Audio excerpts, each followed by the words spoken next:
नमस्कार दोस्तों, आप सभी को मेरा प्यार भरा नमस्कार।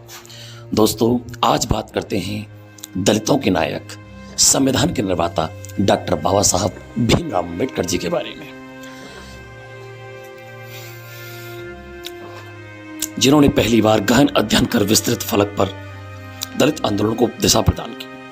उन्होंने अब तक के क्रांतिकारियों को बुद्ध, फूले आदि से ऊर्जा ग्रहण कर आंदोलन को गहरे सामाजिक सरोकारों से जोड़ा। बाबा साहब ने दलित आंदोलन की योजनागत शुरुआत 20 मार्च 1927 को महाड़ सत्याग्रह से की। महाड़ नगर पालिका के अंतर्गत आने वाले सार्वजनिक तालाब से सरकार की अनुमति के बाद भी अछूतों को पानी पीने की मनाही थी। बाबा साहब के नेतृत्व में 2500 अछूतों ने तालाब से पानी पीकर आंदोलन की क्रांतिकारी शुरुआत की।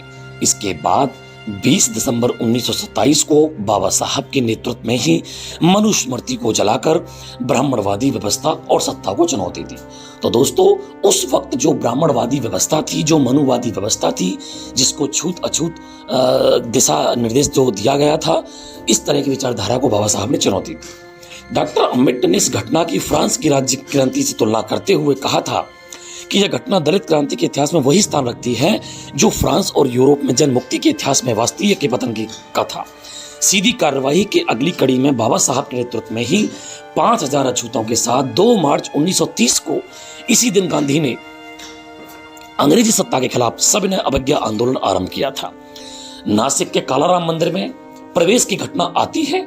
यहां भी महार की तरह अम्बेडकर के सहित सैकड़ों दलितों के सिर फूटे, लेकिन 1 साल तक सभी के लिए मंदिर के कपाट बंद रहे। यहां बाबा साहब का आशय कोई धार्मिक आंदोलन या ईश्वर भक्ति को लेकर स्थायी नहीं था, बल्कि इसके माध्यम से वे दलितों में अपने अधिकारों के प्रति ललक पैदा कर रहे थे। बाबा साहब जैसे विद्वान पत्थर की मूर्ति की पूजा के लिए कब श्रम की बर्बादी करने वाले थे।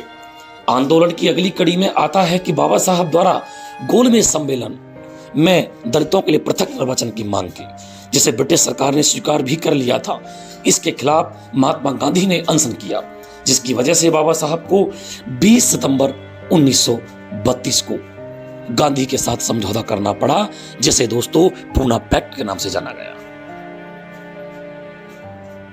तो बाबा साहब के प्रति ऐसे लोग संवेदनशील रहते हैं, लोग उन्हें गलत बताते हैं, जो वास्तविक में संविधान के निर्माता हैं और वो सर्व समाज के लिए लड़े। दोस्तों, ऐसा न करना चाहिए।